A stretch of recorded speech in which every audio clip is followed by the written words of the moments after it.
Welcome back. Let's take you now back to one of our leading stories this afternoon. The Johannesburg Emergency Services says it will remain on high alert as heavy downpours continue in parts of the city. Several people have been displaced in Soweto and surrounding areas following heavy floods last week. Shacks were also washed away by heavy water currents. Now let's get the latest. We are now joined on the line by the City of Johannesburg Emergency Services Management spokesperson, Nana Radebe-Kgiba. Nana, thank you so much for your time. I can imagine how busy emergency services are today. So talk to us about the areas that you are currently watching at the moment.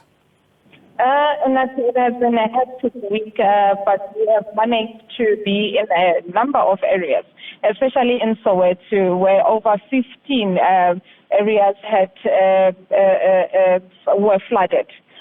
Disaster management is currently taking up names and going to assist people with blankets and food, most of those that were displaced, but some had to stay in their houses because they had feared leaving their homes unattended.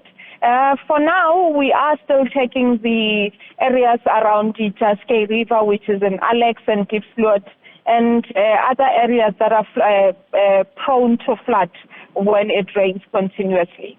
You mentioned, the Johannesburg area. Of course, we know that emergency services have been working under very difficult conditions in those areas. Talk to us about how it has been, for your teams as they continue to search and rescue in certain areas, and of course move those people that have been displaced, and the conditions in which your teams are working. It has been very difficult. As you know, that we are still searching for the 3-month-old baby that was washed away last week, Saturday. And today, this morning, it was raining. We also had to stop the search again. And for the people that are living around the riverbanks, we have alerted them of the incident, and that if we have any alert from the South African Weather Services, would want them to move to a higher place, a safer place. But we have not seen any reaction from them, because some are saying they can't leave their things unattended, and most are saying they would leave when they see something. But we know what happened last week. They were inside the stream, and they didn't see anything, and the flash flood just came. Hence, we have the incident of more than 15 people that were washed away last week. Well, we know that the City of Johannesburg has actually asked Eskom for an exemption over the next 3 days. Just talk to us about how load shedding has impacted, your working conditions at all. It has impacted a lot because we know now that we are having our call center where we're supposed to be getting calls. Yes, we do get the backup. We do have the backup generator. But then the network system also becomes very slow when we have load shedding, which becomes difficult for us to receive those calls timelessly and for us to be sending our teams to assist the people that would need assistance in time.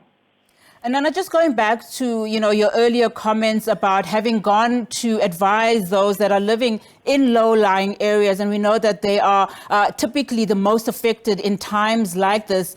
What more can you do to convince them to move? I mean, are you working with other departments in government, as an example, to try and move them? Because we've seen time and time again how badly they are affected in times like this.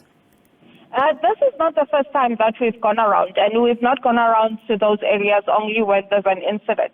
2 weeks ago, the MMC for Public Safety and the head of departments were in that area just to alert the people and also to take note of the challenges in that area so that we can be in we can speak to the relevant department to assist. This is the Department of Infrastructure, the Department of Housing, so that we're able to say what are the challenges that are in those areas and what would be impossible in case of any emergency for us to respond. All right, Nana, thank you so much for your time this afternoon. Let's leave it there for now. Nana Radebe-Kgiba, Johannesburg Emergency Services Management spokesperson there.